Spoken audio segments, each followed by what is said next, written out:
একটা নাম যার হাত ধরে বিশ্ব ক্রিকেটে বাংলাদেশের বড় পরিচিতি, একটা নাম যার কাঁধে চড়ে লাল সবুজ পতাকা উড়েছে বিশ্বের নানা প্রান্তে। আছে কত কত মাইলফলক আর রেকর্ডের গল্প। সেই সাকিব আল হাসান নেই এখন দেশের ক্রিকেটে। যদি সুযোগ থাকে, আমি যদি দেশে যেয়ে খেলতে পারি, মিরপুর টেস্ট হবে আমার জন্য লাস্ট, স্পেশালি টেস্ট ক্রিকেটে।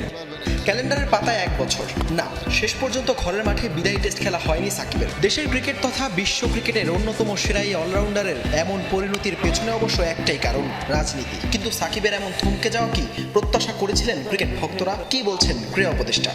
একটা প্রশ্ন সবসময় আসলে সবচেয়ে বেশি আসে, সাকিব আল হাসান আর কখনো ফিরতে পারবে কিনা আন্তর্জাতিক ক্রিকেটে, এবং আপনি এজ এ ক্রিকেট ফ্যান সাকিবকে আর কখনো দেখতে চাইবেন কিনা, বা সাকিব যেভাবে আসলে শেষ করেছে, যে জায়গাটায় থেমেছে, সেটা নিয়ে আপনার আক্ষেপ আছে কিনা, বা কতটুকু এজ এ ক্রিকেট ফ্যান?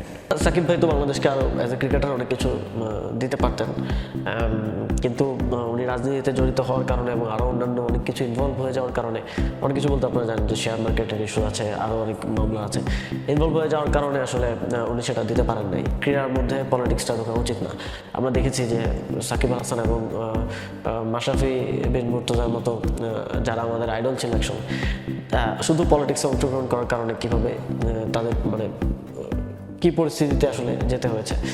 দেশের রাজনীতির পালাবদলের পর সাকিবের সঙ্গে দু একবার কথা হয়েছে বলে জানান আসিফ মাহমুদ। তবে ক্রিকেট সংশ্লিষ্ট চাওয়া ছিল না বলছেন ক্রীড়া উপদেষ্টা।